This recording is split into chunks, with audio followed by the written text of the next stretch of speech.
TikTok, time to rock. Good evening, good morning, good afternoon to everyone who's watching from all over the world.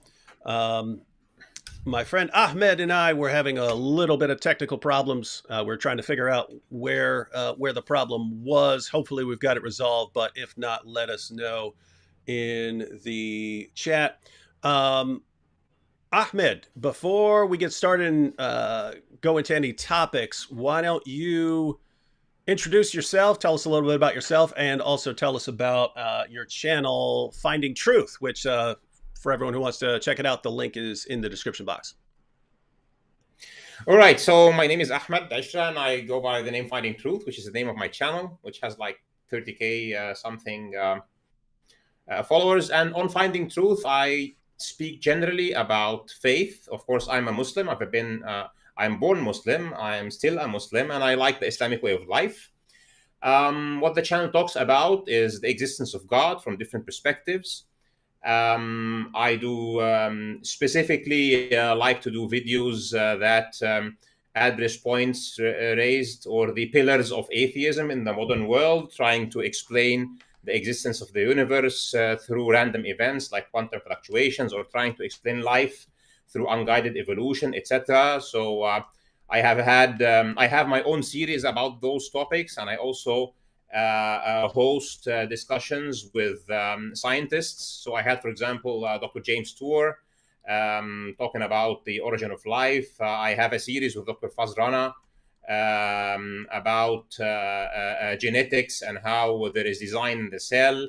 I have had Dr. Hugh Ross, for example, and others, many scientists talking about how faith and science actually go together. I also talk about philosophical topics, like, for example, Kalam cosmological argument. I had discussions with Dr. William Lane Craig, for example, about that, with Dr. Joshua Swamidas also about things related to human evolution.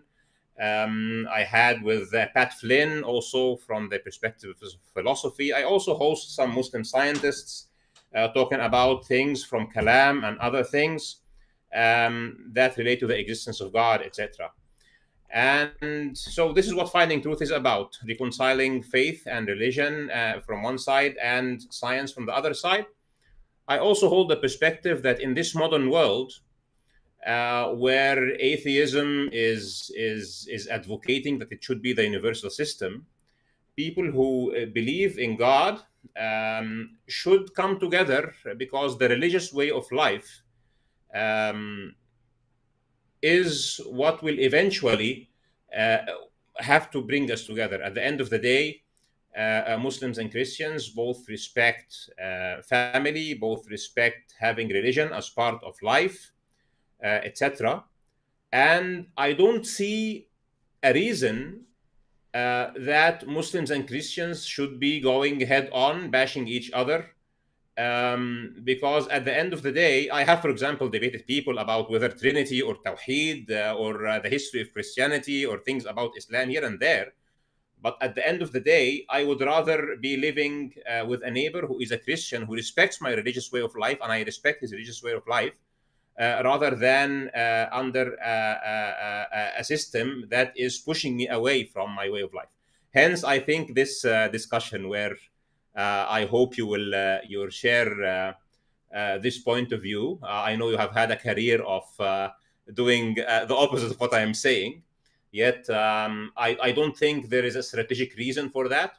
I think strategically, Islam and Christianity has started at a very good note. And strategically, the prediction of the Quran is that Muslims and Christians will eventually have to stand together against a godless and increasingly godless world. So I would rather that you, David, and other Christian evangelists be at the right side of the formula rather on the other side. This is simply my point of view. Thank you, Ahmed. And someone is asking here, let's see, will AP be joining? No, AP's family is sick this weekend. Our original plan, because AP and I both separately in separate debates debated Ahmed, and we got the same impression that hey, he's not as angry as some of the other guys that we that we have discussions with. And we didn't get the impression that he was trying to trick us and deceive us. So sometimes people, say things, and then you think, I don't think he really believes that. We didn't get that. We didn't get that impression from Ahmed. So he seemed very sincere to us, and so we were both thinking that we'd be happy to have Ahmed join us for some discussion. So the initial plan, because Ahmed has so much scientific content on his channel, was to do something on AP's channel and on my channel where Ahmed could talk about science and the Quran in one discussion, and then design and nature in another, and then we could have those discussions. But AP, because he's an atheist, got sick, and I told Ahmed we could still do a discussion on my channel, and then he said he'd like to talk about relations between Christians and Muslims. Now, Ahmed, I know you've seen me for years talking about jihad and what the Quran says and so on. I have to point out that early on, my interactions with Muslims are sort of along the lines that you're talking about, because when I was in college, this is basically how I started getting involved in Islam. Even though I had a Muslim friend before that, it didn't become like a serious interest.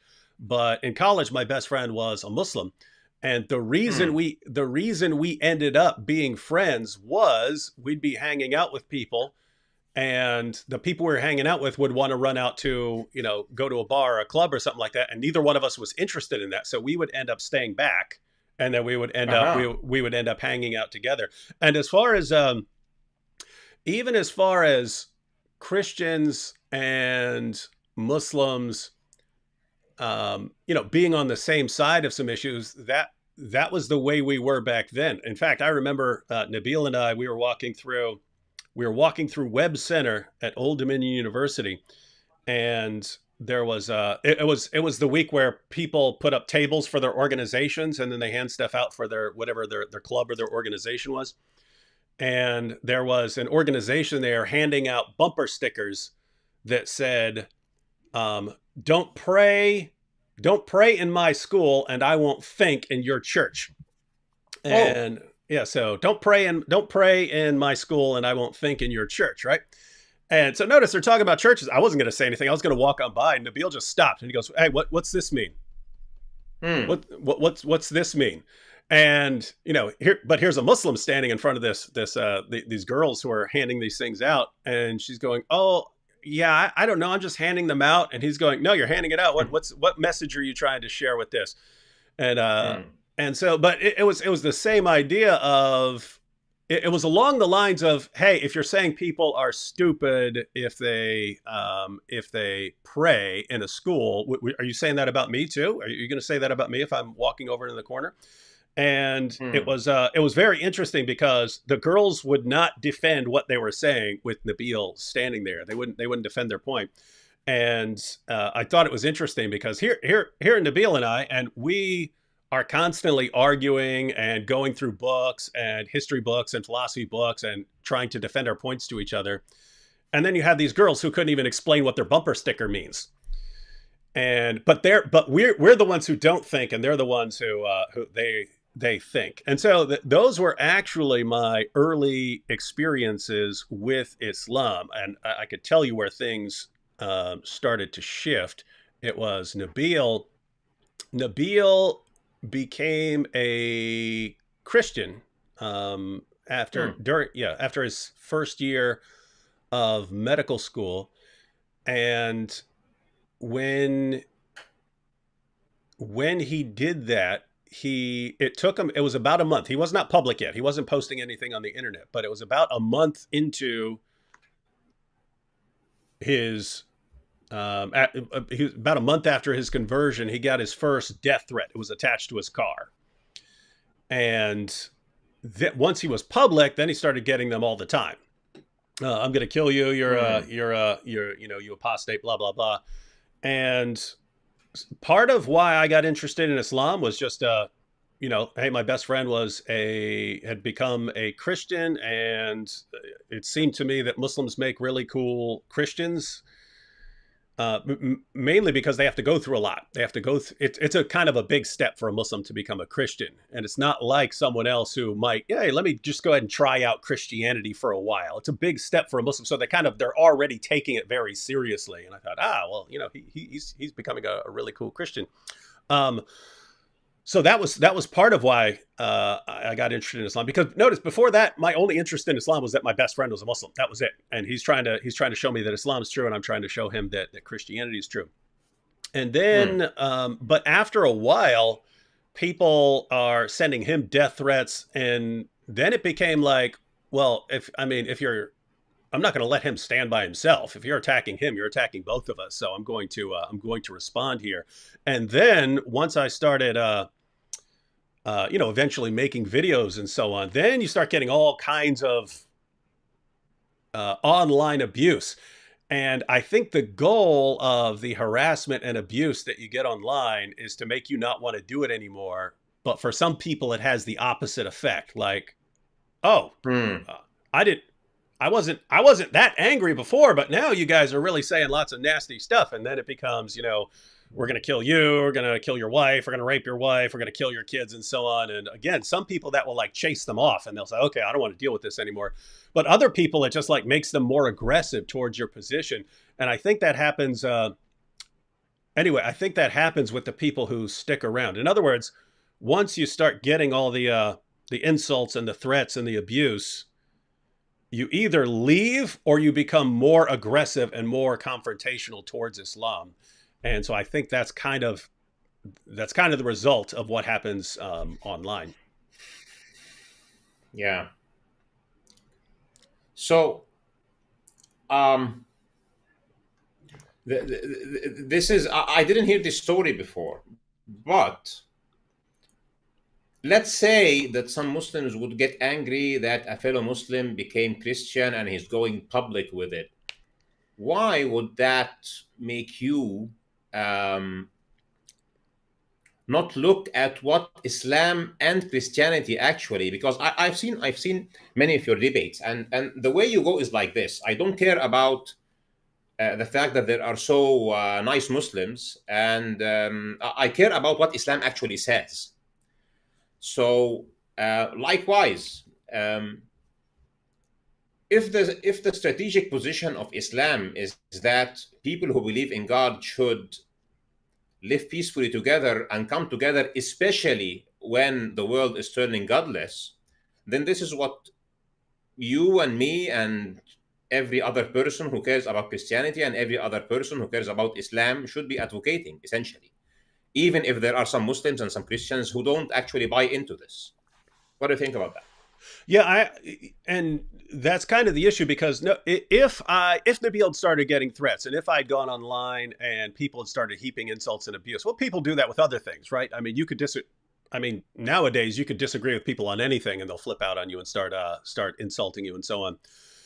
It was more along the lines of me believing that is what Islam teaches. In other words, looking into Islam, it was, if I had gotten the impression that the people who are calling for the death of my friend are actually wrong, and that's not what Islam teaches, then it would have been, okay, they're not following their religion, they're just bad people. When I go and I see Muhammad over and over again saying things like, if anyone leaves his Islamic religion, kill him, then, oh, that's why. So my problem here is not just with the person, it's with the prophet that this person believes in. So that's what I go after. Why am I going to go after, the people who are following the book and the prophet, instead of going after the book and the prophet? And where all the threats and harassment and so on come in later is, you just become more and more aggressive. You can go back to the early stuff I said, like early on, and I think these are still posted. But I used to talk about the sensitive issues like Muhammad and Aisha and so on. But I would tell Christians back then, guys, don't call him a pedophile. Don't say that. That you're not adding anything to the discussion when you say that. If you're giving your argument, give your argument. Name calling's not helping. And then you go back, like even after that, 2010, when that guy in Florida, Terry Jones, is having that burn the Quran day. Nabil and I were the ones. I debated Terry Jones on whether he should be burning the Quran, and then Nabil and I made our book where we talked about the history of the Quran. But we make this agreement in the end that we're never going to burn books. And then even after that, people actually don't see what goes on behind the scenes. But I got videos that have never been released where Nabil and I are at Christian conferences, like scholarly conferences. Especially, I remember it was when Donald Trump was going to ban certain countries. It was called the Muslim ban, but it was banning people from coming from certain countries or something like that. I got videos of me and Nabil at the conference, and we're the ones arguing, guys, don't just block people out like that. If you want to, try and filter out bad people at some point, then do that. But don't just block all Muslims or something like that. So.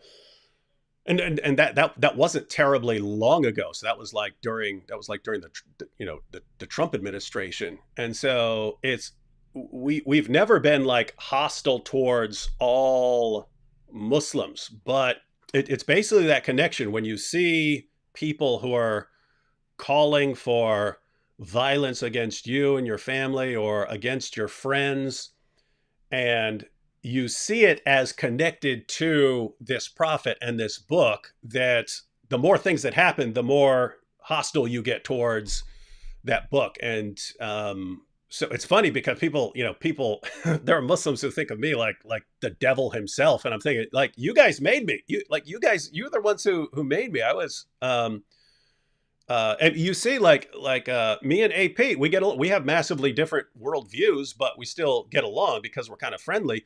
And notice you don't see either one of us running around going after, Hinduism or making fun of Buddhism, or we're not.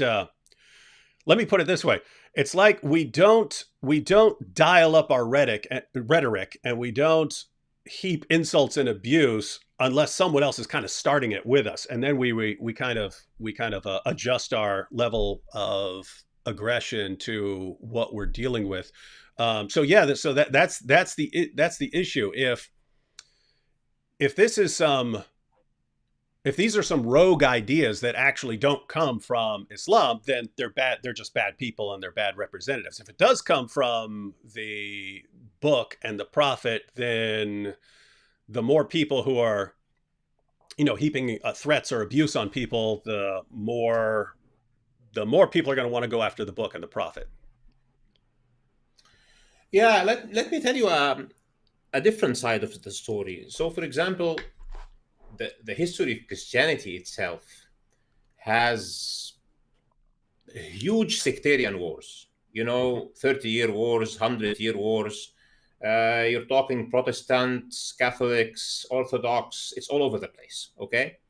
So let's say I'm living in, I don't know, Middle Ages Europe, or later after that, or living in Egypt, for example, under the Roman Empire, or living in Levant under the Roman Empire. And guess what? The emperor is today a Unitarian under Arius. Next day is Theodosius, and he is, Orthodox, and he doesn't like Arians anymore, and he's persecuting whoever is not on the sect of the emperor is getting heavily persecuted. And I have a Christian friend, and this friend is being persecuted by another Christian sect, and hence I hate the whole of Christianity. So I think there needs to be a distinction between interreligion issues and intra-religion issues. So, for example, if Christians who are holding tight to Christianity hate the guts of a fellow Christian because he left Christianity and became a Jew or a Muslim, and they're threatening him, it's a different story from Christians at large and Muslims at large. So I wouldn't be taking a position against Judaism or Christianity based on the position of Jews or Christians towards their fellow Jews or Christians if they change their sect or they completely leave the religion or not. I will consider my relationship as a Muslim with Christianity according to what Islam tells me uh, towards Christianity. And I would also look at what Christianity tells Christians towards Muslims. So this would be my rational position towards this issue. Now, whether within Islam the rules or the laws of apostasy are good Muslim to Muslim or not, or whether the laws of blasphemy or somebody being called a heretic or whatever within Christianity itself are good or not, may be looked at as a different issue or in a different context. What do you think about that? Uh, I agree with everything you're saying. In fact, this is connected to two comments here. Let me bring up these comments real quick. Um, Halberdo says, David Wood contradicting himself again after saying he judges based on Islamic scripture, then saying the Muslim people discourage him from Islam. No, not what I was saying at all. What I was saying was, early on, when I just have a Muslim friend, then guess what? I got along with my Muslim friend. I got along with his family. He would have me over for dinner. Mom was an awesome cook. Had nothing but fun for years with this guy. We would argue. We would sometimes argue all night and then, all day the next day, talking Christianity and Islam. But we were always friends. So that, by the way, that is a,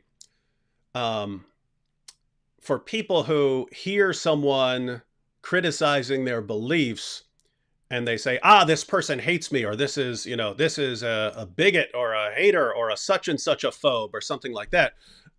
What's cool about actually being friends is I always knew that even if he's criticizing my position, it's not out of hatred. It's he wants me to know the truth. And he knew the same in reverse, that, hey, whatever I say, whatever we argue, it's not done out of hatred.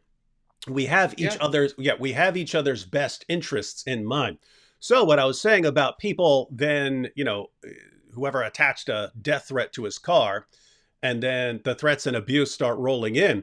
As I already said to Ahmed, if I did not view this as connected to the religion, in other words, if I didn't think I found that sort of thing also in the Muslim scriptures, then I wouldn't have blamed Islam for it, right? Because keep in mind, you could have whatever, let's say some Mormon missionaries show up to my door and I told them I'm not interested and they burn my house down.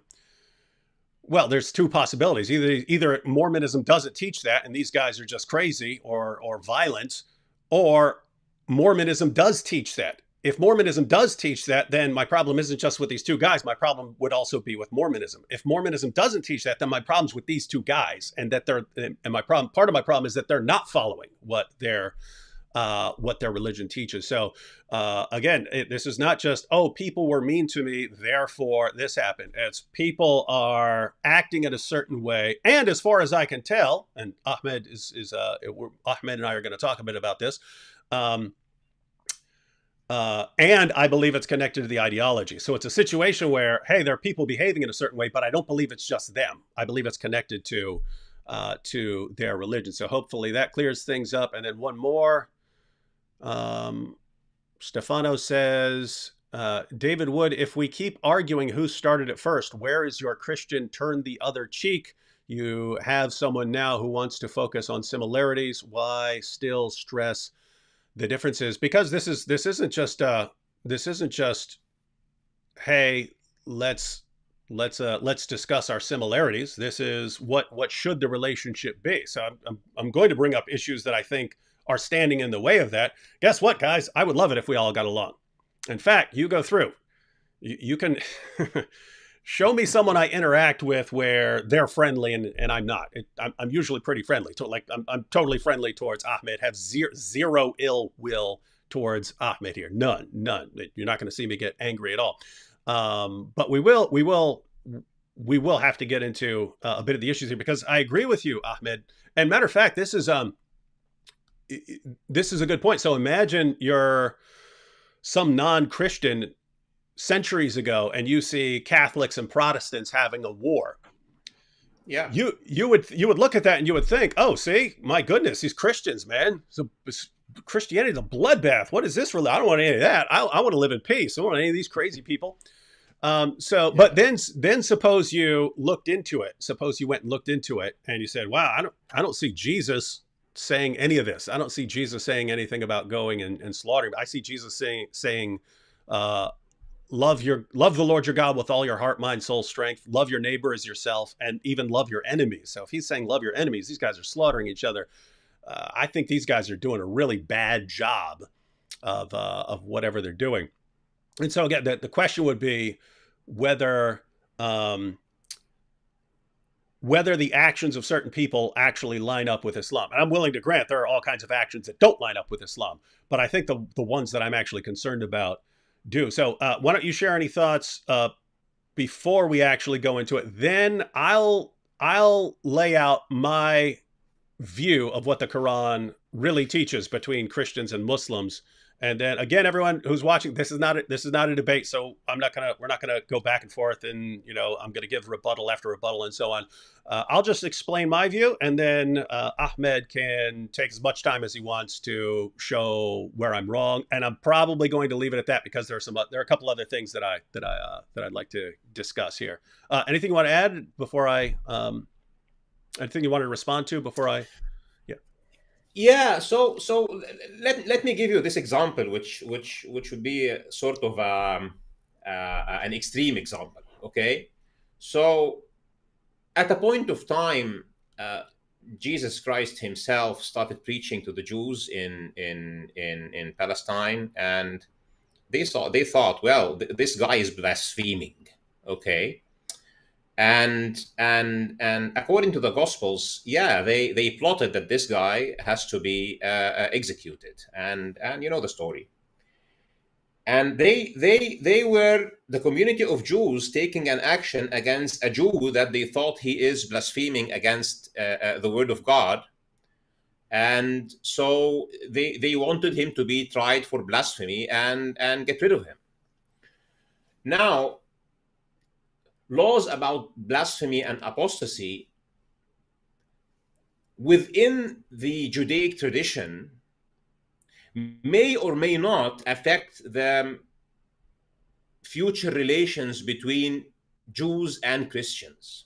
Okay, so at a point of time, if I don't like the laws of apostasy in Christianity, or I don't like the laws of apostasy in Judaism, or I don't like the laws of apostasy in Islam, or I would like to say that what the Jews did versus Jesus was right or wrong, or were they at the right side of their own jurisprudence or not? Because there are many facets about the laws of apostasy in Islam even.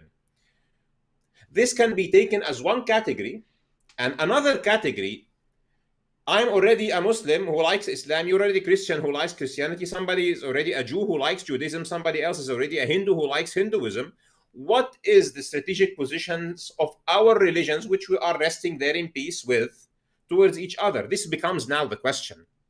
Now, whether one Muslim becomes a Christian or a Jew or a Hindu or completely lives Islam and become pagan or complete atheist or agnostic or whatever, and what is the proper attitude of his own religion towards him, can be studied separately, because then there will be schools of jurisprudence.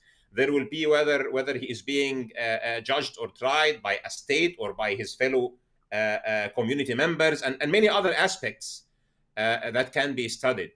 So I would, just having given this example about Jesus and the house of Israel, I think that at the end of the day, a Christian should look to Christianity as the next version of Judaism, just like a Muslim looks to Islam as the next in line after Judaism and Christianity. So the relation at the end of the day is we all believe in God. We call him Allah, they call him Yahweh, you call him God the Father, etc. And we want to live our lives according to the religious way of life. This is the common denominator. And according to our religions, maybe in your religion you think I'm going to hell, maybe in my religion I think or I don't think that you are going to hell. Maybe both of us think that Jews are going to hell and Jews think that we are all going to hell. Doesn't make a difference, because none of us will put any one of us in hell. God is going to take this decision at the end of the day. So if God actually wants us, according to the traditions of our own religion, to live our life in a certain way, then we should look at what our religions are saying and solve this problem apart from the other problems within our religions. And in this context, um, I would like to refer to this one ayah, and then I will hand it over to you, from the Quran. And here is what it says. I like quoting in Arabic first because some fellow Muslims will be seeing this, and commenting. I'm sure many will not like that I am having this discussion with you, and I'm sure many will not like that you are having this discussion with me. But Oh, yeah, yeah. whatever. Let me. You can continue. I just wanted to bring up a quick comment along those lines because Sure. people are mentioning it. So said, imagine other Muslims will rebuke this guy for having a podcast with you. That's a thought I had as well. Basically, you're gonna you and I may have the friendliest discussion in the world, but there are people who are going to have a problem with that. And keep in mind these. It's mainly like the more aggressive Dawa types. They have to go out and make sure that the only interactions you can have with certain people are ones of hostility, and that might not be towards they might not advocate that towards Christians and atheists in general. They might say, hey, be friends for a while, but definitely with people who criticize Islam, like me and AP, you should either be heaping insults right now or not show up would be their view. So what are your thoughts on that? And then you can continue because you just mentioned that and I saw the Well, comment. I have to ask people on both sides. Would you like to watch Ahmed, bashing David and David bashing Ahmed? Is this all what you want to see? Because we all know that David believes in Trinity and I believe in Tawheed. Okay, so we can go into this discussion. Or would you like to see Ahmed and David trying to find common denominators so that Ahmed and David and other people who are Christians, um, can live together and fulfill the prophecies in our religions? So, in our religion as Muslims, we believe in the second coming of Christ. We just believe he was not crucified. At least this is the mainstream, or at least that he did not die on the cross.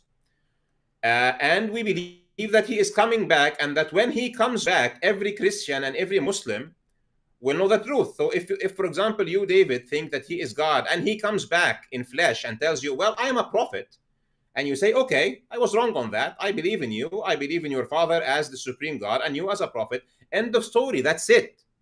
So now the position of those who would not like this discussion to take place, I want them to ask themselves this. Is all what you want to see is David and people like David bashing Islam, and Ahmed and people like Ahmed bashing Christianity? And what does this add to the table exactly? What does it add to the table? So if, for example, this is Ahmed and an atheist, or David and an atheist, yes, I can understand, because the question between Islam and atheism, or Christianity and atheism, is an existential question. Atheism does not want people who believe in God to prevail, or to even have their way of life. Maybe some individual atheists do not hold this position, but on the larger scale, I think atheism and secularism has an issue with the religious way of life. But Christianity and Islam should not have this issue. Muslims have been ruled the world for like 1,000 years, and Christians still exist in Egypt, and still exist in Levant, and still exist in Iraq, and Hindus still exist in India, and in so many parts of the Muslim world. So if today we are looking forward, and the prophecies of Islam is that Muslims and Christians will fight together the final fights against the Antichrist, this is what Islam predicts, then is this dialogue that we are having today towards this direction or against this direction? If it's towards this direction, then nobody should have an issue with it. This is what I'm saying. Yeah, and I'm just going to comment briefly because I want to make sure we come back to this because I think this is connected to everything. When we talk about the some of the popular Dawa guys who don't want who would not, they're going to complain about an interaction with like that. They'll probably even condemn you for having a calm, friendly discussion. something like this. But you also mentioned, and what I want to come back to later on is there's a parallel here. You mentioned atheists, because I was an atheist in the 1990s, and back then atheists did not care what other people believed. There were groups like American Atheists who wanted to not have Christianity be as public and things like that. But generally, atheists back then were like, I don't care what you believe, because it's not affecting me one way or another. If you die and then you find out, I mean, or nothing you believed in turned out to be true, it's not hurting me. It was, the attitude was kind of, hey, if that helps you, then great. I don't need that. So it was more recently, it was in the early 2000s where it just became a much more aggressive movement. And you could still see the difference, but because, like AP and lots of other atheists like that, they generally don't care unless it's going to affect them. So if it's, hey, this one wants to kill me for being an apostate, then they want to respond to that. But other than that, they don't have a problem with people believing in religion in general. So something actually happened between the 90s and now, which made a popular form of atheism that was much more aggressive towards religion in general, towards anyone. And again, not all atheists are like that, but there is a much more.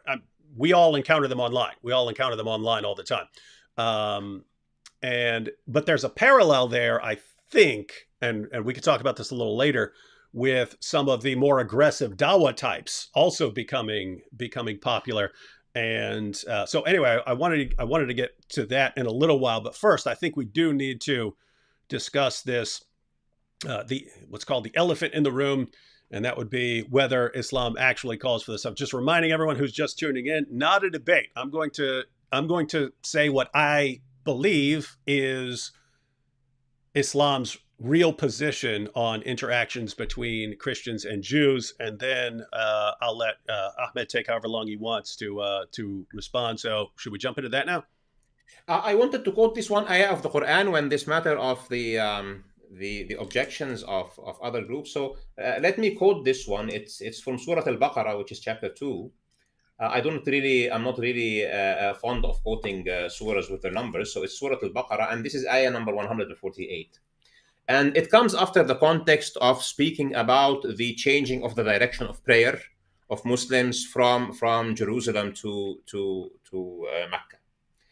And after few ayat, it says this: ولكل وجهة هو موليها فاستبقوا الخيرات أينما تكونوا يأتي بكم الله جميعا إن الله على كل شيء قدير. What it means is to each. Now I am translating in my mind this translation of meaning, not reading from an English translation. To each, I mean, of those groups who have different qibla or different direction of prayer. وَلِكُلٍّ وِجْهَةٌ هُوَ مَوَلِّيهَا. To each of them, there is a direction that Allah has commanded them to look at. So what is the solution? Fight about the direction that we are praying? No, the ayah says, فَاسْتَبِقُوا الْخَيْرَاتِ. Race in the way of good deeds. Now, to whom is he speaking? He is speaking to people of the book and to Muslims, to people who have their direction of prayer towards Jerusalem, in this specific context, Jews, and to Muslims. And what is he saying? He says that let the relation between you not be a discussion or a debate about what is the right or the wrong direction of the Qibla. This can be like religious discussions. It can happen in closed room or on open conferences or whatever. But the relation on the ground is فَاسْتَبِقُوا الْخَيْرَاتِ. What is سَابِقُوا الْخَيْرَاتِ? Race in the way of doing good deeds. أَيْنَمَا تَكُونُوا يَأْتِ بِكُمُ اللَّهُ جَمِيعًا. Wherever you are, God is going to bring you all together again. I think he's referring here to Judgment Day. إِنَّ اللَّهَ عَلَى كُلِّ شَيْءٍ قَدِيرٌ. Surely Allah is over everything powerful. So this one verse, to me, is a summarization of the relation as it should be. So, for example, on my channel, I'm having this series with Dr. Fazrana, who is a Christian.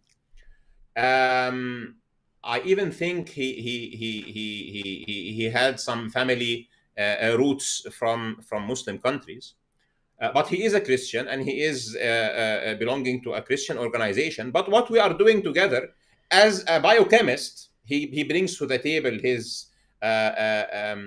evidence of design in biochemistry and in genetics, and me as an electronics engineer, I bring to the table how there are very clear parables and very clear similarities between how genetic system is designed and how electronic and computer systems work. And since these are designed, those are designed. And we bring to the table together as a good deed that we are both offering to God that we worship, this as a good deed to others. And throughout Muslim history, Christians have been doctors, have been scientists, have been working at libraries, have been pharmacists, have been have been even ministers and aides to the caliphs throughout history. I think this ayah really summarizes it. So yeah. Could you there's one that's actually got some similarities to what you were just saying. Could you check out Surah 5 verse 48? I'm sure you're familiar with that one, but that comes at the end of Yeah, so Surah 5 verse 48, the one that says وَأَنزَلْنَا إِلَيْكَ الْكِتَابَ بِالْحَقِّ. Yeah. So I can read it in Arabic, and then I can also translate the meaning. I do that actually right after reading. So I would like people who are watching this to pardon me. I don't really. There is no veneration to human translations of the Quran. The only sacred thing is the Quran in Arabic. So when I'm translating meaning, bear with me. So وَأَنزَلْنَا إِلَيْكَ الْكِتَابَ. It says, this is Surah Al-Ma'idah. I think this is what the table, the one that you're referring to. It's Ayah 48. It says وأنزلنا إليك الكتاب بالحق مصدقا لما بين يديه من الكتاب ومهيمنا عليه فاحكم بينهم بما أنزل الله ولا تتبع أهواءهم عما جاءك من الحق لكل جعلنا منكم شرعة ومنهاجا. So it's a great ayah. Thank you for bringing it up. So it says Allah is talking to Prophet Muhammad and says وأنزلنا إليك الكتاب بالحق, and we have brought down to you the book in truth مصدقا لما بين يديه, confirming what has come before him or before it, من الكتاب, of the books, ومهيمنا عليه, and overseeing it or correcting it or amending it. فاحكم بينهم بما أنزل الله. So judge between them according to what Allah has brought down. ولا تتبع أهواهم عما جاءك من الحق, and do not follow their desires away from what has come to you of the truth. And then he says this, لِكُلٍّ جَعَلْنَا مِنْكُمْ شِرْعَةً وَمَنْهَاجًا. To each of you, he is talking about the different people who are addressed in these ayat, because in these ayat he talked about people of the Judaic tradition, and then to people who are Christians, and then he's talking now to Muslims. So he's talking to each one of you that I have talked about, لِكُلٍّ, to each of you, جَعَلْنَا مِنْكُمْ شِرْعَةً وَمَنْهَاجًا. We have made for each of you, shir'ah is like jurisprudence, and minhaj is like way of life.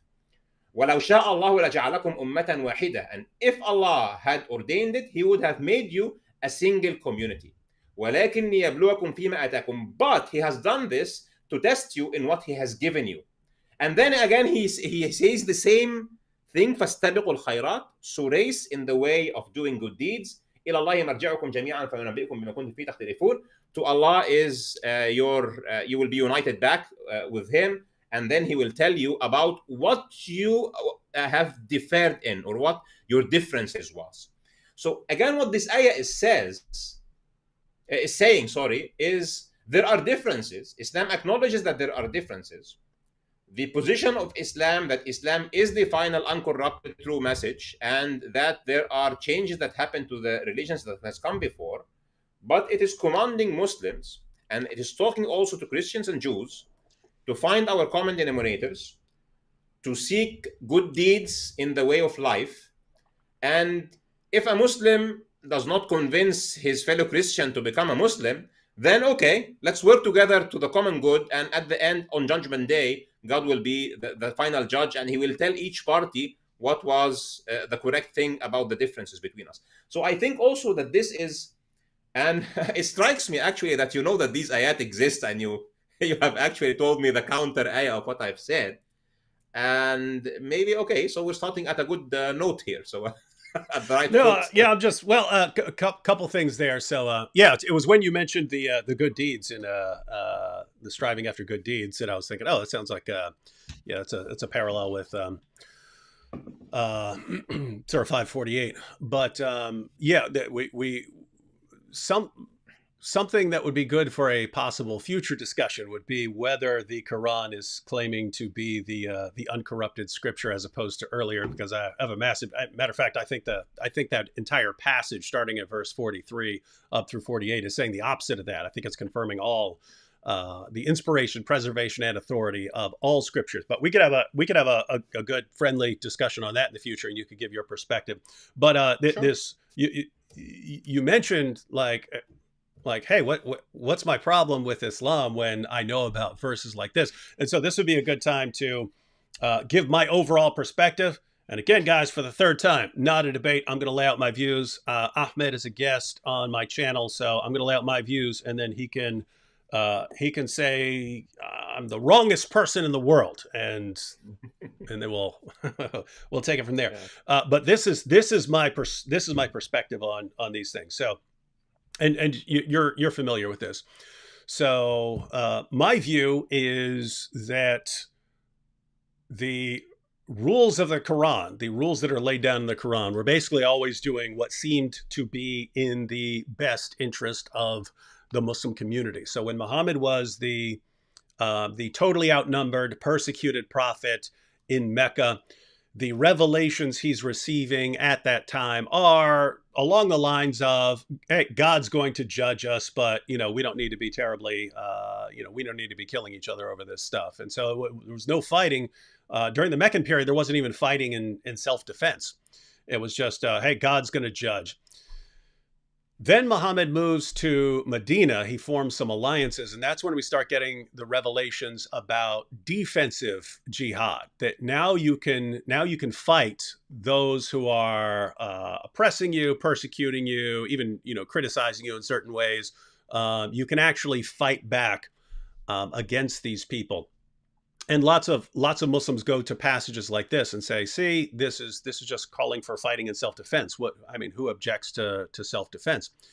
But those weren't the final marching orders, because Muslims were later in another situation where they were the most powerful force in Arabia, and that's when we get the revelations, Surah 929, which we talked about in previous debate.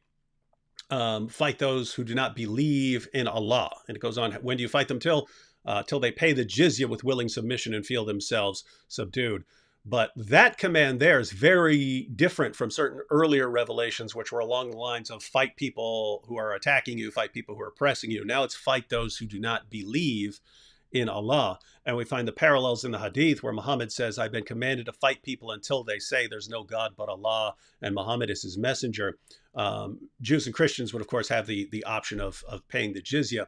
But he says he was fighting because of what people believed, And so saying I'm fighting you because of what you believe is very different from saying I'm fighting you because of what you're doing to me or because you're attacking me. So as far as verses like Surah 5 verse 51, don't take the Jews and the Christians for friends or allies or protectors, or however you want to translate that. And as far as Surah 5 verse 48, that hey, we're all okay. Let's use our religious differences to sort of compete with each other in doing good things. Certain things that seem to be friendly-ish interactions between Muslims and non-Muslims, they seem to be in that transitional area where it's starting off, and we've discussed this before, it seems to start off as if Muhammad is thinking, hey, it's me and it's Jews and it's Christians, and we're all united against the polytheists and the people who are opposed to monotheism.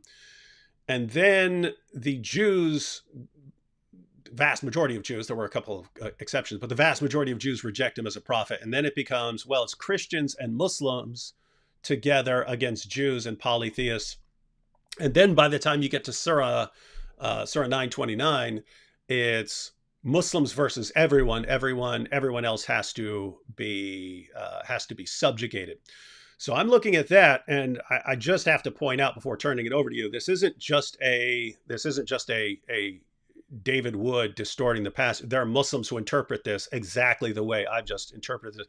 AP and I were watching a video once from Sheikh Asim al Hakim, and Sheikh Asim al Hakim said exactly what I just said there. He was saying, hey, Muslims, because Muslims aren't strong enough right now to take on the world and conquer everyone, we should be in a state of preparation and defense. Yeah, we fight, we can do things defensively, but we're not in a position for offensive jihad. And he said, but so we need to be preparing right now, and maybe a few decades down the road, that's when we'll be able to go door to door offering people the three options. You can convert to Islam, in which case you're okay. You can pay the jizya, in which case you're okay. We'll leave you to your religion. Or, and this is how he put it. He says, and he says, if you don't accept the first two options, what do you want me to do? But notice he's saying the same thing that I'm saying, that it depends on the status of Muslims in a community, that once you're the strongest force, then you violently subjugate everyone around you. And again, this isn't just me. I have in volume 9 of the Darussalam edition of Sahih Bukhari, volume 9, at the end, there's an appendix that brings everything together, because Muhammad said lots of different things in lots of different contexts about jihad and fighting and so on. So in order to organize what the Quran and the Hadith say, the guy who was he was the Grand Mufti of the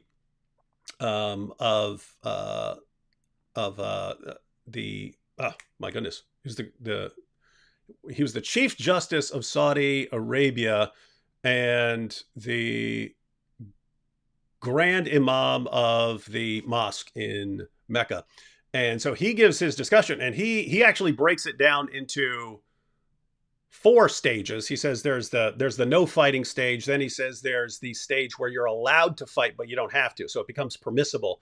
Then there's the stage where you have to fight. You're obligated to fight in defense. If someone's attacking the Muslim community, then you have to fight. It's not permissible. It's required. And then there's the offensive jihad stage. So it's a situation where you've got these different stages, and so whatever perspective you have, you can always point to something in the Quran and say, "See, this agrees with my perspective," because it evolved over time. So I'm looking at what are the final marching orders, and the final marching orders seem to be, and this is the concern, the final marching orders seem to be, once you are in a position to subjugate opposing groups, then you subjugate them. But if you're not in a position to subjugate them, then you could be friendly. And so you're here saying, "Hey, we should be friendly." And keep in mind, I'm not saying this is why you're saying we should be friendly. I think you actually believe that we should be friendly, and that's your understanding of the Quran. But as far as what Islam teaches and what certain Muslim scholars would believe, there are definitely some scholars who are interpreting Islam very differently from you. They're interpreting it how I'm interpreting it, namely that the real final marching orders are, once you get a chance to subjugate, then you subjugate. Until then, you can be friendly, but it's not a permanent, long-lasting friendship. It's not permanent, long-lasting getting along. It's just keeping everyone at bay while as Sheikh Asim al-Hakim, once you build up your strength of your community, then once you're at full strength, then you go out and subjugate. So 2 things. Again, you could take as long as you want to argue that I'm interpreting this incorrectly, but also please, if you get a chance, address not specifically, but why are even, if you're right about what Islam teaches, why are even prominent Muslim scholars getting this wrong? So I hand it over to you, sir. Okay, so you have raised some good points, and let me tell you this. Okay, now we have I'm not sure if we should call it that or not, but the doctrine of abrogation, I think, is what you are referring to, naskh in Arabic. And now the doctrine of abrogation itself, or this line of thought, actually, I think it is being abused in the in the general understanding of how to apply it. Okay.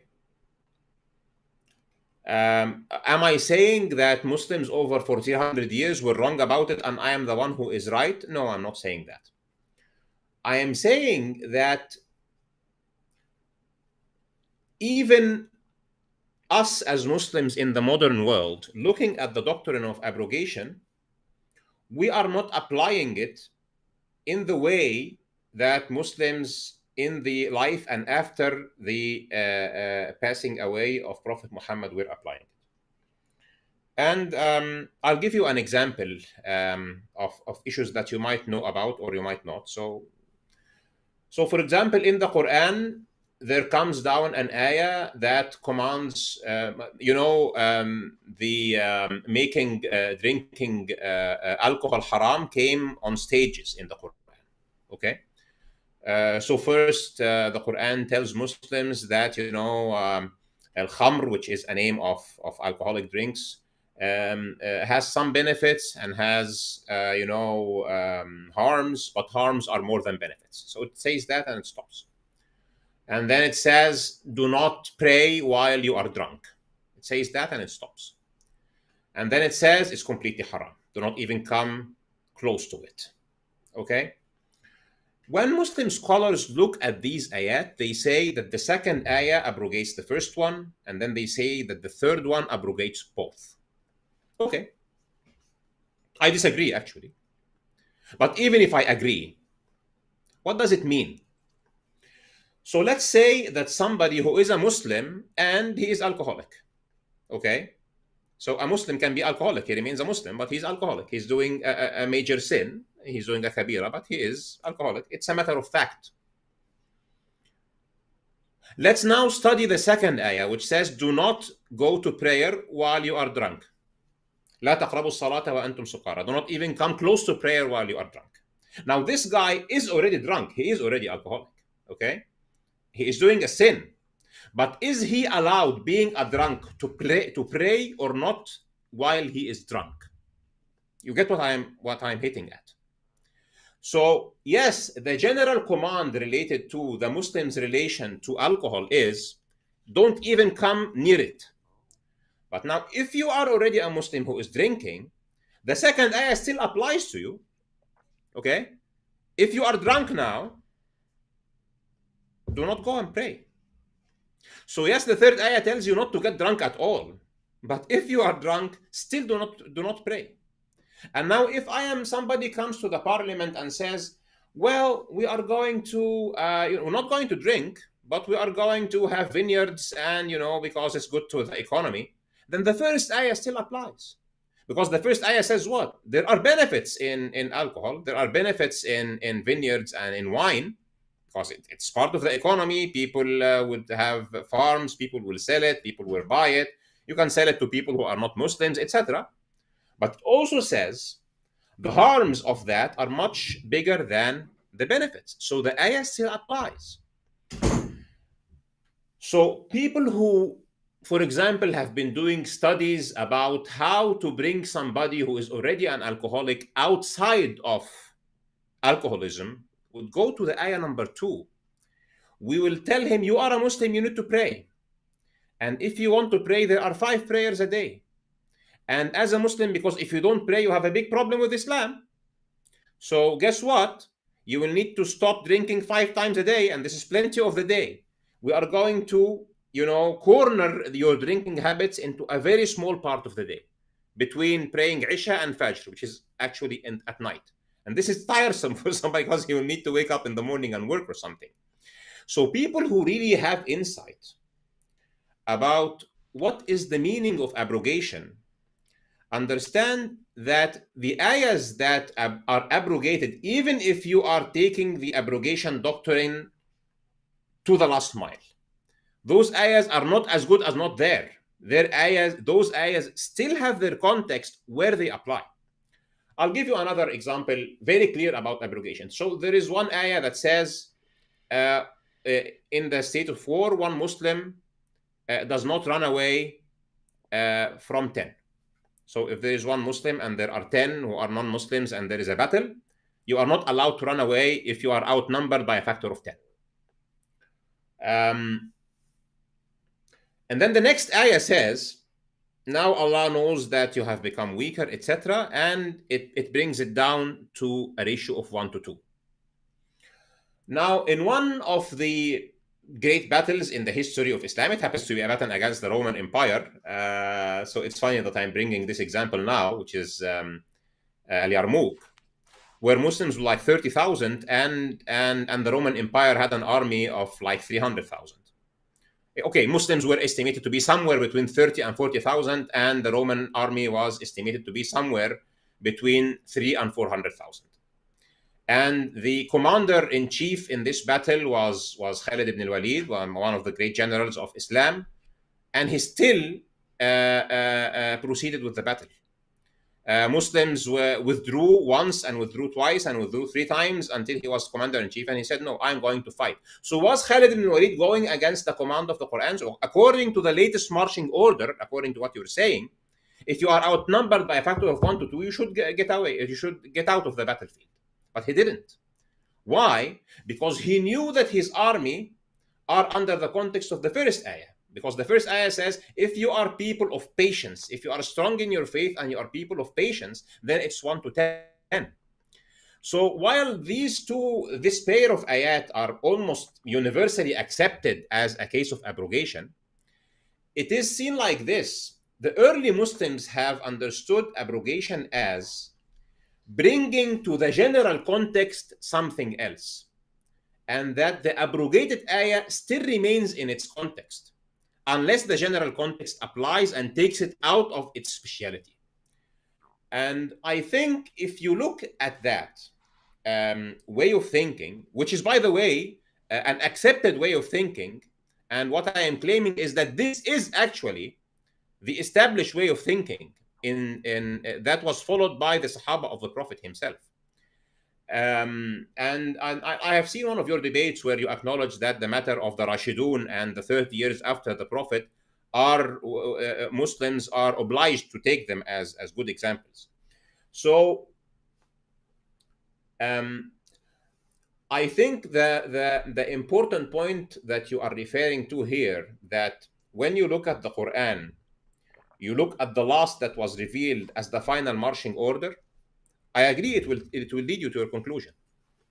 And I agree that some modern scholars and some earlier scholars have taken this position because they are taking this position from this line of thought. But what I'm saying is that this is not the way that every Muslim is dealing actually with the Quran, and this is not the way that the Sahaba of the Prophet have dealt with the Quran. It is not this way. Every ayah of the Quran, Allah subhanahu wa ta'ala has brought down the Quran. The Quran is still in our hands. Every ayah of the Quran is there because it applies at its own context. Abrogation or no abrogation is irrelevant. Abrogation means that there is a more generic rule that comes that becomes the general rule. But for the specific context of the ayah, it still applies. So when you look at this and you look at the developmental stages that you have talked about, and why the other Muslim scholars for a long time have taken this position, it is because the status quo of the Islam on the international stage has stayed at level 4. But does that mean that people who are in the context of individual conduct are fighting with Christians in the streets? No. Muslims and Christians live normally, and in the palace of the Caliph himself, there were Christians who were ministers, who were scribes, who were scientists, who had very high status in the society. So in the context of dealing with Christians on the individual level, dealing with Christians on the community level, dealing with Christians on the international level, it was not, no, the marching orders are fight. Because the marching orders that you are talking about came at the last stage of Islam, true. And at the last stage of Islam, Islam became at war with the Roman Empire. So the point here is, if Islam is at a state of war with the global empire that represents Christianity, then war it is. Then it's war. But if it's not war, then it's not war. If it's Christians living with Muslims in the Muslim community, then it is fastabiqul khairat. If it's Muslims living with Christians on their land, then it is okay, we are there under a covenant of peace, and nobody should break this covenant. You can call it a visa, you can call it somebody has let me in, so I should respect the country that I am in, etc. So if you look to that context, I think the problem here starts from this expression that you have used. What are the final marching orders? So once you take this perspective, then things will be like domino and you will reach a certain resolution. But the real question is, are those quote unquote final? And are they marching orders? Or this is at the pinnacle of, or at the final stage of Islam, where for the first time, you know that the conquering of Mecca happened just 1 year before, give and take, before the Prophet passed away. The messages that Islam has sent out to every kingdom close to it was very close to that. The matter of representation of Islam at a level of a state that is starting to have a place on the global map was at that time, and it only lasted for almost 1 year in the final time of the Prophet. But now when we go to what happened in the time of Abu Bakr and Umar and Uthman and Ali, and see how they applied the ayat and how Muslims applied the ayat, what we will see on the ground is essentially that Muslims have applied every ayah of the 4 stages in its own context, without saying, no, the marching order is, subjugation or whatever. So this is the first thing. The second thing is what subjugation means. So I think even if you take subjugation as something that Islam wants to apply, I think that, quote unquote, what subjugation means in Islam is a very benevolent and mild flavor of subjugation. So you have subjugation like the Roman pagan empire at a point of time, where if you are not pagan, if you don't believe in, I don't know, Apollo, then you are dead. Okay? And what the Romans did to the martyrs of Christianity and how they threw them to the lions, etc., is something that you will know more than me. This was the kind of subjugation that the Roman Empire was talking about. The kind of subjugation of other cultures, whether in India, in China, in Persia, in Egypt of the pharaohs, etc., is our way or the highway. No coexistence.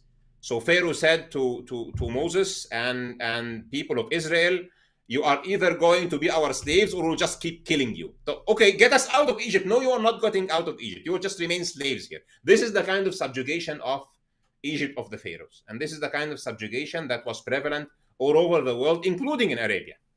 What the Arab pagans wanted is our way or the highway. There is no discussion. Okay, you're re-preaching the Abrahamic religion, but your version of the Abrahamic religion is not our version of the Abrahamic religion. So subjugation in our book means we are going to encircle Medina and kill everybody inside Medina. That's it. And when you look to that model of subjugation versus the model of subjugation, if we can call it subjugation at all, of Islam, what it is essentially is you just become a citizen of the Muslim nation and you pay taxes. Which, when you look even to the modern secular world, is okay, then every country today is subjugating its subjects because everybody's paying taxes. And even if you look to the kind of taxes that were required from people who are not Muslims, it is way, way, way, way, way less than what a typical Muslim pays in zakah. So the second thing is what subjugation in Islam is not really subjugation. It is just respect to the state. Now, the third thing, if Muslims are at a position of power, what are they going to do? Muslims at a position of power was a status already in the world at a point of time. So what would Muslims say? They will say, we want the world order to implement the model of justice that is in Islam. So if you are a nation that is close to us, we want to tell people about Islam. And as a gesture of your acknowledgement to this, we are either going to have peace and you subscribe to this world order, or you would like maybe to join Islam, or there is a kind of fight or a kind of war that will take place. Let's look at the model that was there between the Roman Empire and the Persians, for example. Just before the emergence of Islam, you will find that the Roman Empire that was Christian, when it was victorious over Persians, Persians paid jizya to the Roman Empire. And when the Persians were victorious over the Roman Empire paid jizya to the Persians. So the matter of the fact is, look at what is happening today. At the end of the day, the whole world today is paying jizya to the United States of America, because it happens that the US dollars after World War II became the world currency. So the Fed is printing dollars and everybody else is using dollars, and their currency is worth nothing except versus the dollar. So this is actually a very aggressive way of paying tribute to the United States being the leader of the world and essentially the spinal cord of the world order. Everybody needs to subscribe to the United Nations and pay his contribution to it and to its organizations, and use the US dollar as the world currency. I think this is a much more aggressive way of subjugation. I'm talking now about international politics and international economics, versus the much less aggressive in terms of religious diversity and acceptance that was the case in the Islamic world for the whole of its history, and the kind of international relations that at least the four Rashidin after the Prophet Muhammad, peace be upon him, their disposition versus the other nations. For example, when Muslims reached to China and Muslims were victorious, and the Chinese said, okay, we don't want to fight you, we'll just pay jizya, Muslims stopped. They never conquered China. But when people came out of China, I'm talking about Mongols and Tatars, etc., from Mongolia, and then they occupied China and Koreas, etc., they wouldn't take jizya. They would just go and step over everybody.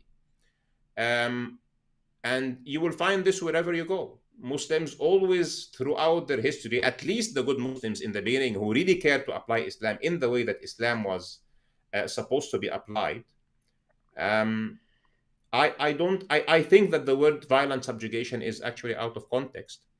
And I think that it shouldn't be called subjugation altogether. So one quick follow-up, because there is one more issue I wanted to get to before we close out. But I'm thinking about the various Muslim scholars who are commenting on this. And again, there's this issue of other Muslims interpreting Islam very differently from you. So you mentioned, jizya is, just like taxes. But, if you go to Ibn Kathir says that paying the jizya is a sign of humiliation, degradation, and disgrace. So it's something where you're humiliating the other person, which doesn't sound like your view. But more importantly, on this 3 stages or 4 stages of jihad, and you said that when it comes to abrogation, things should be interpreted according to the situation, rather than the final command just cancels the other and those others don't apply anymore. Sounds like you're saying, well, those others do apply, but in different situations. I actually see this among Muslims, even who are interpreting the 3 stages or 4 stages of jihad. Ibn Humayd, who was that's who wrote that essay at the end of the English translation of Sahih al-Bukhari. It sounds like he believes once you reached verses like Surah 973 and Surah 9 123, that all the earlier commands were just canceled. And if it sounds, you get the impression that if you were to ask him, well, what about Muslims who are in other lands or something like that, and they're not in that situation? It sounds like he would think, well, they shouldn't be over there. They should be with the Muslim community. So there should be one big Muslim community which is under the final marching order to fight. That's the only situation now. Whereas Sheikh Asim al Hakim, he seems to be doing what you're saying, although not interpreting the jihad stages in the same way. But he seems to be interpreting it situationally, in the sense of, when he's saying, hey, we're not in a position to fight right now, so we're not under Surah 929, Surah 9123, Surah 973. We're not in that situation right now. We're not strong enough to do that sort of thing. Therefore, we should be thinking more defensively, because that's the situation that we're in right now. So he does seem to be applying these things situationally, and still coming to very different conclusions from you, because his idea is, hey, when we're in the situation where we're powerful enough, yeah, then we go door to door and we give people three options. And if you don't like the first two, then it's. But if we're in one of the other situations, so it looks like he's like looking at the life of Muhammad and saying, what situation are Muslims in an area in? Are they in a situation that's sort of like Muhammad when he was in Mecca? They're totally outnumbered. If so, then those rules apply there. Or are they a situation where they're powerful enough to fight defensively, but they're not strong enough to go out and fight, everybody around them? Well, in that case, they should look at the passages, look at Muhammad's life when he was in that position, and only fight defensively. And it looks like he thinks, well, once we get to a position where we're strong enough, yeah, then everyone has to convert, pay the jizya, or die. So you've already discussed everything. Just your perspective on that. Mainly Muslims who are kind of interpreting it, like you said, situationally, but they're still coming to a conclusion where, like, the ultimate goal is to go out and subjugate. Yeah. So let me tell you this. So let's say that let's say that we are back to the time of the caliphs now, okay? And there is a person, a Muslim, who is a soldier in the Islamic army. So the ayat that are talking about jihad, etc., etc., etc., will apply to him when he is at a state of war. And this is the same military creed that, for example, any soldier in any country, including the United States, will have. What does it mean that you are a soldier in the army in the United States or any other country? You are trained to kill people, because you are being used when there is war, and in war you are either killing or being killed. There is nothing in between. So you will find the ayat that are talking about state of war in the Quran. It is actually addressing soldiers, actually addressing people who are in the battlefield. And the language that will be used there will be not so different than the language that is used in the military book of the United States or the United Kingdom or the Roman Empire or the Persian Empire about what you should do in the battlefield, except that it is not acceptable in Islam to go outside the ethical rules and the value of humanity. You would not be, throwing napalm on people just because we are fighting Vietnam. You'll not be throwing orange chemicals. You'll not be committing genocide to people just because you are fighting them, like what the Mongols did or the Tartars did or other nations did. It's not permissible. Islam did not commit these kinds of massacres. But at the same time, the verses that are related to the individual conduct between Muslims and Christians, they apply. At any point in history, when Christians became at the ruling point in the Roman Empire, and the Christian culture, regardless it was the Arian dialect or the Orthodox or the Catholic or whatever, was in a position to say, okay, now Christianity will set the rules. Now the idea about the good values of Christianity should set the rules on the world stage. You are the Persian Empire, you are the second power. When we are victorious on you, you will pay us taxes, as simple as that. Now, what is happening today in the modern world is that the secular movement is saying what is good in terms of secularism, what is good in terms of atheism, what is good in terms of naturalism, which starts from the point that humans are just animals, should be what is governing the value system of the world. So if you are a Christian and you don't like the rules, well, guess what? You will be branded a bigot, or you are branded, or a Muslim, you will be branded this and that, and bashed. And if you do not want to sell a cake to somebody who will be putting special colors on it, we will remove your license. Islam doesn't do that. Islam just tells you if Islam becomes the world power, then essentially at the end of the day, what will be the equivalent of the United Nations will be following the rules that Islam values as the good rules of governance. And other nations will need to pay homage to those rules. And however, they will not have to be Muslims. They will not have to be Muslims or die. And they will pay a very small tax compared to what Muslims are paying. And Muslims will actually be obliged to defend this system, and others who are paying this tax will not be obliged to defend the system, which is completely different, for example, from what the Roman Empire and the Persian Empire and other empires over history were doing. So if you are under the Roman Empire and the Roman Empire wants you to fight for the cause of the Roman Empire, you would rather fight, or you will be, brought into chains and forced to fight. Muslims don't do that. If you are paying jizya, which is a kind of tax to the Muslim nation, you are not forced to fight for the Muslim nation. And if you choose to fight for the Muslim nation, then you will not pay the tax. So I think, David, if you look to it this way, I don't have a problem to bring to the table somebody who is saying something to the contrary of what I'm saying, and then I will ask him, please bring me evidence from the life of the people who actually knew Islam better than me and you.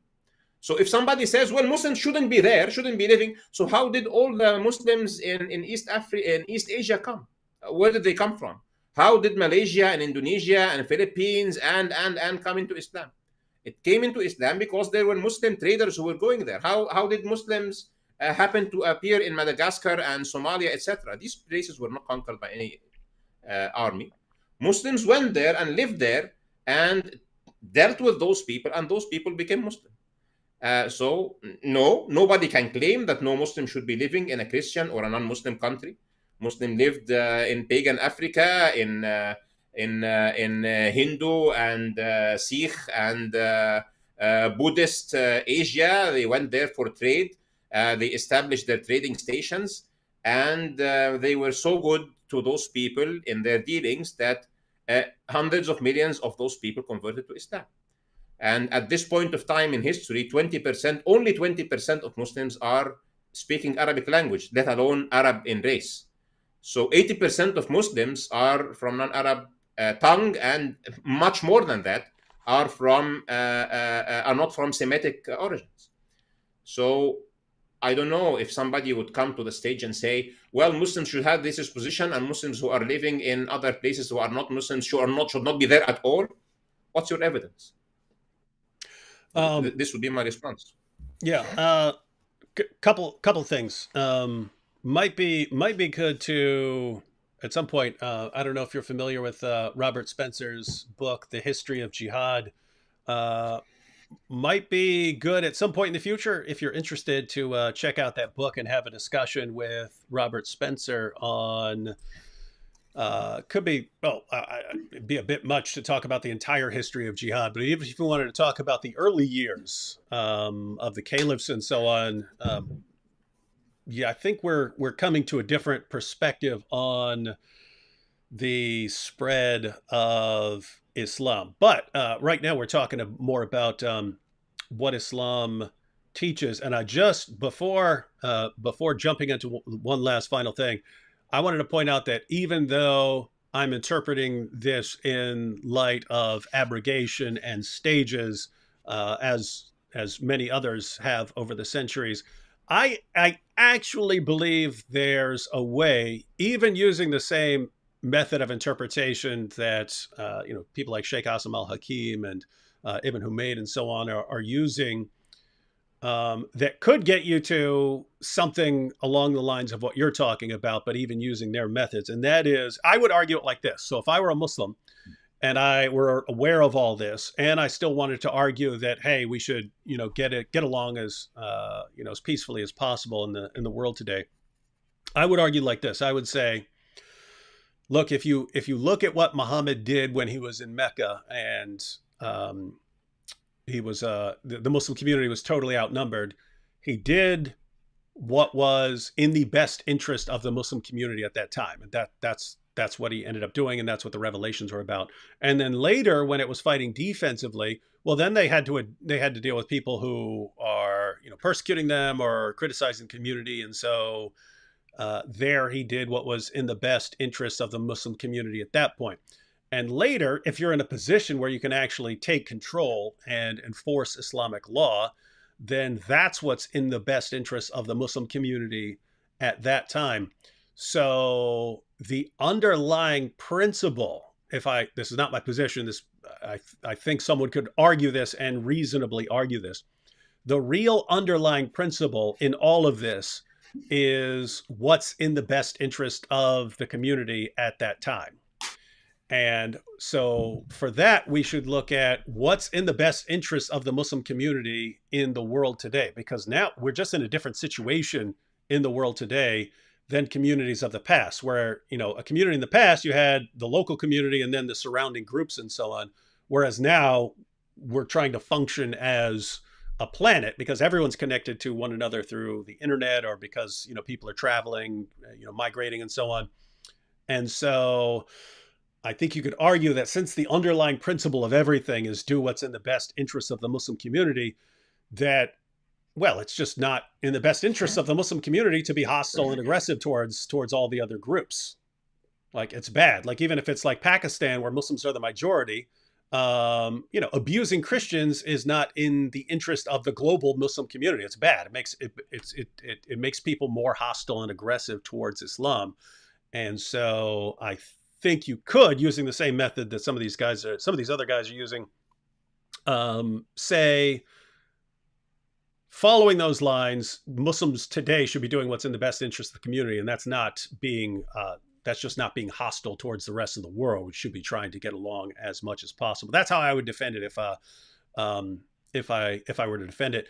But there is this final issue, and that's what I wanted to jump into, that it wouldn't matter what I just said. It doesn't matter. See, you and I seem to be like dinosaurs in a sense of where we're going extinct as far as us having this conversation. Lots of other groups right now seem to be too hostile towards other people to have any sort of calm, friendly discussion. And so this ties into what I mentioned earlier, that you have, well, how do I put this? Everyone, a lot of different groups are becoming popular using a form of manipulation. I don't know if you've seen this before, but I was diagnosed when I was 18 with antisocial personality disorder. And so that's what psychopaths and sociopaths have and so on. But you actually, you learn to manipulate people, and you're not deliberately trying to manipulate people. It just starts off, you don't have the same reactions other people have, but you start copying their reactions because you don't want to stand out as weird. So you start copying their reactions, but over time you learn how to manipulate people because you're constantly studying people and how they react to things. And so you learn to manipulate people, and you have your go-to moves. You have your set of 2 or 3 go-to moves. And the main idea behind manipulation is that a manipulator at the end of the day just believes that's the easiest way to get what he wants. Why am I going to go out and work for something that I could just manipulate someone into giving me? Now, in my case, I got to a point in life where I believed it was wrong to do that. So I had to retrain myself not to act by manipulating others. But if you do that, you still see when other people are doing it. In other words, you know the tricks of the trade. So even if you're not manipulating people, you still see other people when they're doing it. You're like, whoa, how is that? How is she falling for that? I know what that guy's doing. And so you see it when other people are doing it. But then eventually you see when entire groups are doing it. And so there are basically five broad categories of manipulating other people. And two of those five are just what are called positive reinforcement and punishment. When someone's doing what you want, like, and you could train a rat. If you want to train a rat to push a lever, you give it a food pellet when it pushes the lever, and then it'll push the lever again to get another food pellet, and then you can train it to do all kinds of things by giving it these rewards. Then you have a punishment, and punishment. Hey, if you don't want a rat to do this, you give it electric shock or something like that, and then it will stop doing that. It will learn. Well, what's happened in the age of the internet is there are entire groups that are using basic manipulation tactics on a large scale to become increasingly popular. And they're all using the exact same tactics, but they're using sort of different ingredients. Like what is the reward that you get for the positive reinforcement, and what is the punishment you get if you don't? So in the Dawa community, and I don't mean there's always been Dawa, I mean like the Dawa community now, people seem to be much more aggressive, much more hostile than they were, 2 decades ago. And they're actually using a form of manipulation, but their overall approach is, if you're with us, you're strong, and if you're against us, you're weak and jealous. And so they're going around sending that message. If you're with us, you're strong. If you're with them, you're weak. We're strong. They're weak. Do you want to be strong or do you want to be weak?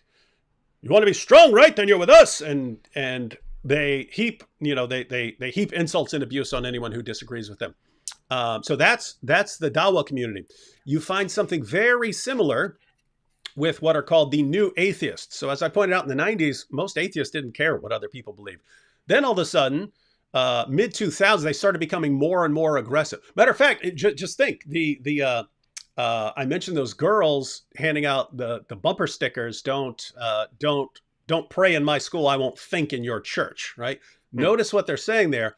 We're the ones who think, you don't. You religious people, you don't think, we think. Yeah. And you saw, so the ingredients as far as the new atheist manipulation tactic was, if you're with us, you're smart, you think. If you're not with us, if you're a different group, you're actually dumb, you don't think. So do you want to be smart or do you want to be stupid? If you want to be smart, then you're with us. You become our atheist group. And if you don't, then you're stupid. And so that was their tactic. And then more recently you have, I don't know, let's call it the woke crowd or something like that, where it's hey, if you agree with us, then you're good. And if you don't, you're a Nazi. You're a Nazi or a fascist or something like that. So you want to be a good person, a good progressive person, or do you want to be a Nazi?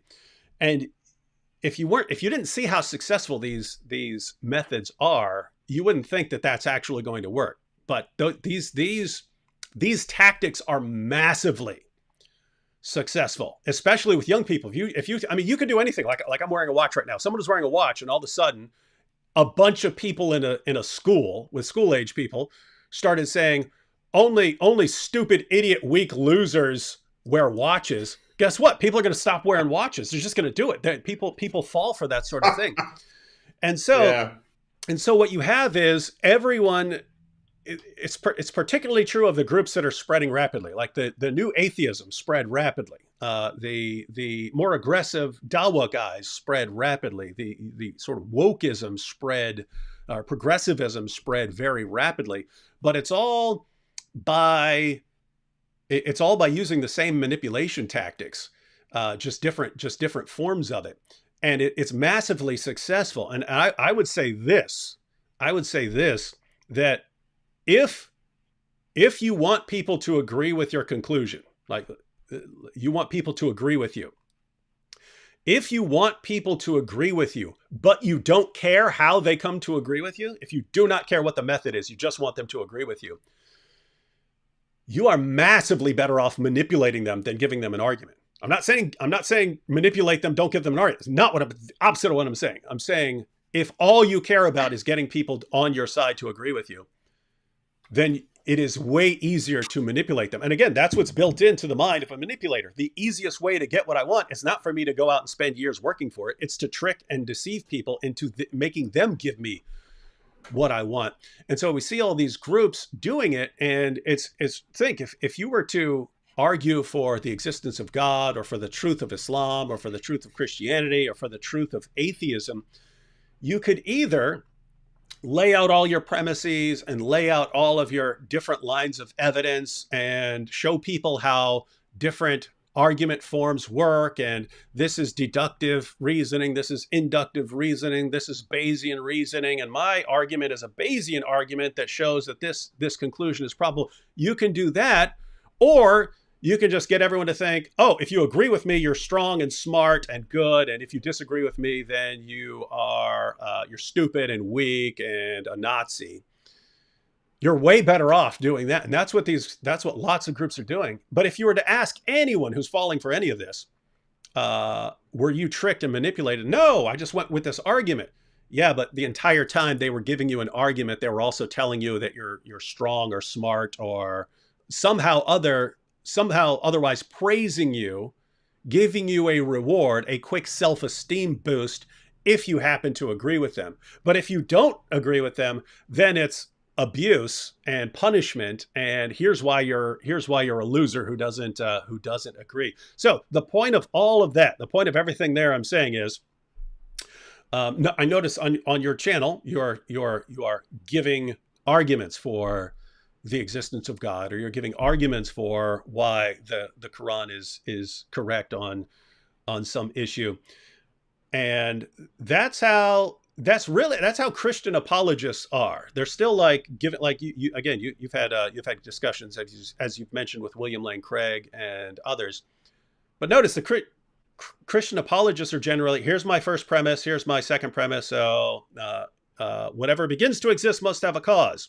The universe began to exist, therefore the universe has a cause. They're still laying out premises and defending the premises.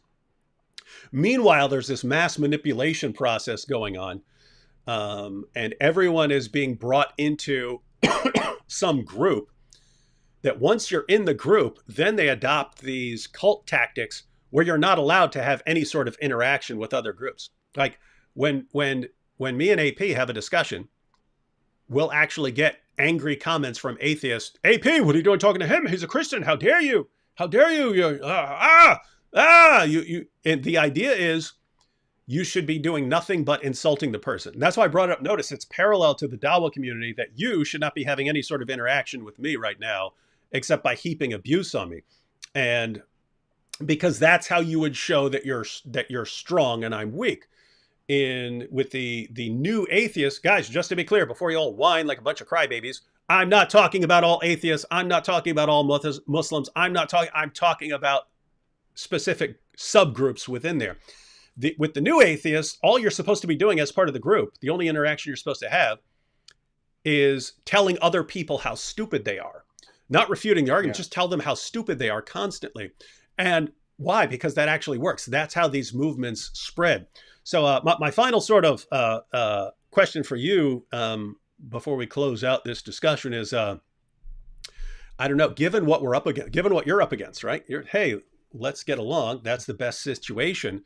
But the people who are really, really popular are not advocates of that. I mean, Ali Dawa, I mean, I think he's got about around 1 million followers on YouTube. And his position is, I mean, he sits there and makes videos telling people like the apostate prophet, once we get in power, you're going to be executed. We're going to execute you. And so, now notice that, right? I mean, you've actually got Dawa guys saying, yes, as soon as we rise to power, you are dead. But then they'll get mad at him for criticizing Islam. It's like, wait a minute, you're saying you're going to kill him. If you ever get your way, you're going to kill him. And then you can't figure out why he's so aggressive against your prophet. And so it's I'm kind of looking at this like what I mentioned that we're like dinosaurs here, and that if we're having friendly discussions, meanwhile, everyone else is getting in their group and their groups are growing and they're becoming more and more hostile towards every other group that there is, so that at the end of the day, everyone's just got their own tribe and they're in perpetual warfare with every other group. I don't know. What are your thoughts on all this? Like, are we fighting a totally losing battle here, or what do you think? I think not, because according to Islamic eschatology, how this is going to resolve, I'm a Muslim. I believe that the prophecies of Prophet Muhammad are going to come true. So the prophecy is that Muslims and Christians will stand together. That's it. Specifically, Muslims and Christians who identify as Christians. So there will come a time where there will be a group of Christians on the face of the earth who do not identify as, I don't know, Americans or English or Russian or Greek or whatever. They identify as Christians. So if I am to ask David Wood, who are you? And he says, number one, I'm a Christian. Number two, I'm maybe an American. Number three, my origins are from whatever country in Europe or something. But he starts by being a Christian. So Islamic prophecy is that Muslims and people who identify as Christians will be the best of friends and will be allies. And for those Muslims who don't know what I'm talking about, they can refer to the ayah that I quoted to you the other day in our discussion over or a debate on modern day debate. وَلَتَجِدَنَّ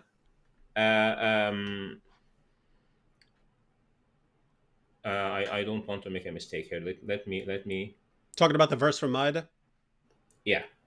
So it is making this prophecy that at a point of time there will be two blocks, and the block where Muslims is described like this: وَلَتَجِدَنَّ أَقْرَبَهُمْ مَوَدَّةً لِلَّذِينَ آمَنُوا الَّذِينَ قَالُوا إِنَّا نَصَارَى.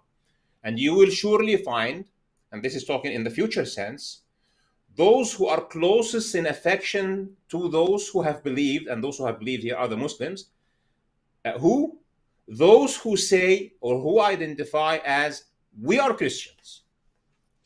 And actually it uses the word Nasara. The word Christian is not used in the Quran. It uses the word Nasara, and Nasara means those who have come to the support of Jesus. Why? ذلك بأن منهم قسيسين ورهبانا وأنهم لا يستكبرون. The reason for that is that they have among them people who are priests and monks, and that they are don't have the attitude of being arrogant, that they are not arrogant people. So you need to look.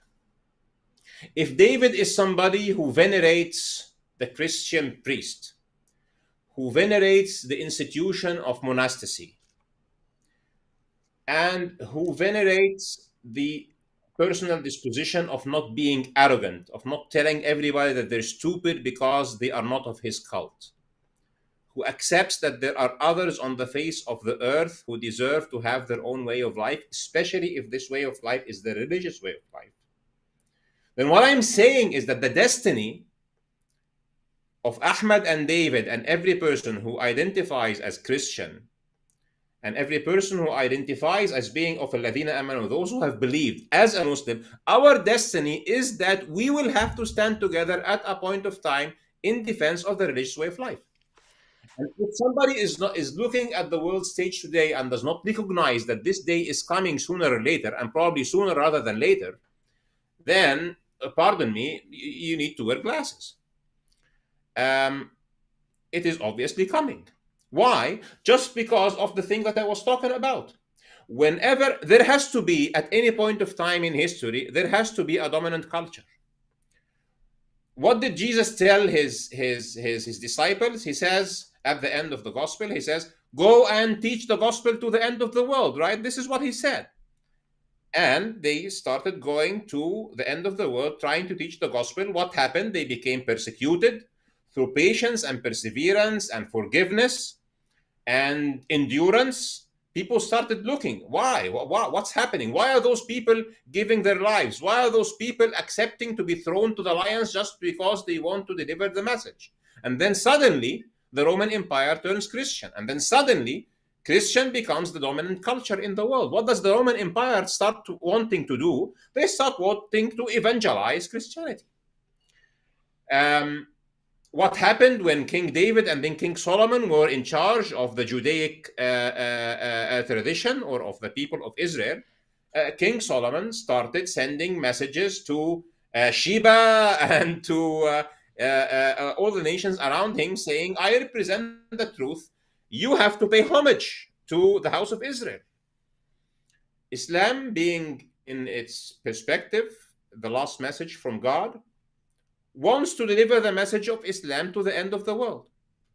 So if Islam comes to world power, it will try to establish a system like what is established today, like the United Nations, where the rules are coming from an Islamic origin. But now the question is, were rules that come from Islamic origin that are advocating for justice and freedom of religion and the proper way of life, where proper interpersonal values and proper business values and proper economic values are prevalent? Is that a good thing or not?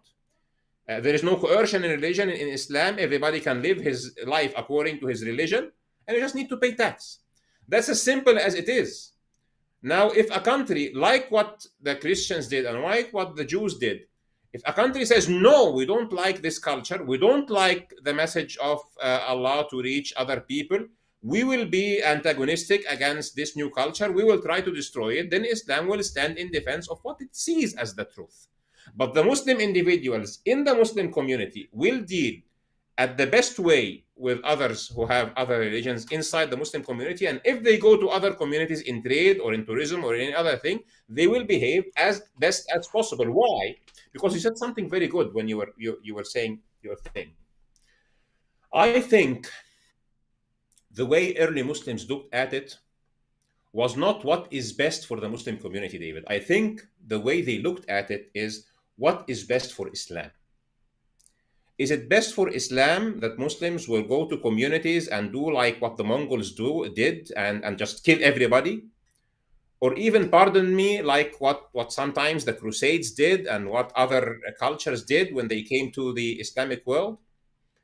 The Muslim perspective, because this is what Islam commands, but if you want to look at it from a utilitarian point of view, it is the image of Islam and the best interest of Islam that they were thinking of. Because the way Muslims look at it is that I want the best interests of David in terms of I want David to become a Muslim. If he chooses not to, I will be good to him. But this is even good to Islam, because then the perspective that people will be getting out of Islam about Islam is that Islam is good to David, even if he is a Christian, even if he's a Jew, even if he's a Hindu, even if he's a Zoroastrian. I have a problem with this word, etc. Word. So the point is, Muslims are obliged to behave in the best interest of every human in the world and to the best interest of Islam, and those come together because the message of Islam needs to be delivered to people, and it will not go to people if Muslims are behaving in this cult environment, shouting, telling people they're stupid if they don't follow Islam, telling people they are evil if they don't follow Islam. And this is not what the Prophet Muhammad, peace be upon him, did. When Muslims, when Yemen became part of the Muslim nation in Arabia, the priests, the Christian priests of Yemen, of a place called Najran in Yemen, sent a delegation to Prophet Muhammad in Medina. And they sat with him, and it was like a debate. And at the end of a debate, which took actually a long time, maybe a few days, at the end he said, okay, we are not going to be Muslims. He said, okay, you can remain Christians. You can go back to Yemen. You can just pay us the tax. And they paid very simple tax. And when you look at the message that Prophet Muhammad, peace be upon him, sent to Caesar of the Roman Empire, Hercule at that time, you will find something very strange in the message. It's unlike what he sent to to the emperor of the Persian Empire, for example. He said, become a Muslim and have peace. But if you don't, then the burden of the Aryans is on your shoulders. I'm not sure if you are aware of this message or not. In Arabic, it's فَعَلَيْكَ إِثْمُ الْأَرِيسِيِّينَ. So the burden of the Aryans are on your shoulders. Because at that time, Aryans were still, the followers of Arius. He was more or less Unitarian, were still persecuted under the Roman Empire. So it is very eye-catching that the Prophet sends to a Christian emperor, tells him that the burden or the sin of the persecution of another Christian sect is on your shoulders. So the message was, become Muslim, or at least deal with other people under your empire. Let Islam evangelize, and let other people under your empire that are following different Christian sects just be. Don't just keep persecuting people. So it has been the case that Islam started very friendly with Christianity, whether inside Mecca with people like Waraq ibn Nawfal, whether in Abyssinia with the king of Abyssinia. When Yemen came under Islamic rule, Yemeni Christians just were left to be. They just paid the tax. When the Muslim Prophet sent a message to the Roman Caesar, he sent a message that tells him, take care that you are even persecuting Christians. So just to comment on what you were saying, it has not been a culture of shouting. When the Prophet Muhammad sent a message to Caesar Hercule, he said, from Muhammad, Prophet of Allah, to Caesar, the great ruler of the Romans. He didn't say to you polytheist, to you mushrik Caesar, to you who have corrupted this or that. He just talked to him in a good and nice way. There is a level of care in these messages. So I think, according to the Muslim belief, what is happening on both sides, whether on Christians who are just shouting at Muslims, or Muslims who are just shouting at Christians just because they are Muslims or just because they're Christians, this is not the way it's meant to be.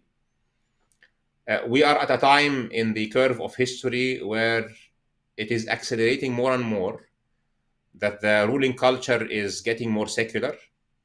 It is getting more coercive. It is getting more our way or the highway. It is getting, you are the ones who don't think in churches, and you are the ones who don't think in mosques. We don't accept your way of life. We don't accept what you eat. We don't accept what you forbid. We don't accept the way you treat your children. We don't even accept people like Richard Dawkins, for example, openly says that he thinks that indoctrinating a child to be a Christian or to be a Muslim by his parents is child abuse.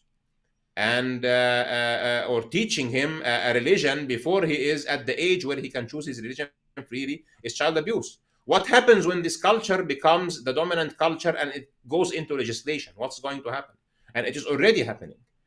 So if the destiny of Muslims and people who say we are Christian is to be fulfilled according to Islam, and my belief that it is going to be, then what should happen is, while not letting go of our beliefs, I will remain somebody who believes in Tawheed. Maybe you remain somebody who believes in Trinity.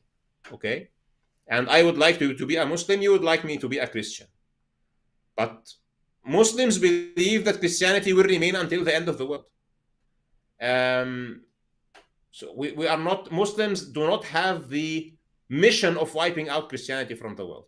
Even in the going the last mile, or what you say, the final marching orders, all what subjugation means is that Islam will set the rules for the world order, and countries will have to subscribe to the system by paying a tax. It is not different from whatever was the rules of the ruling culture in the world all over history until today.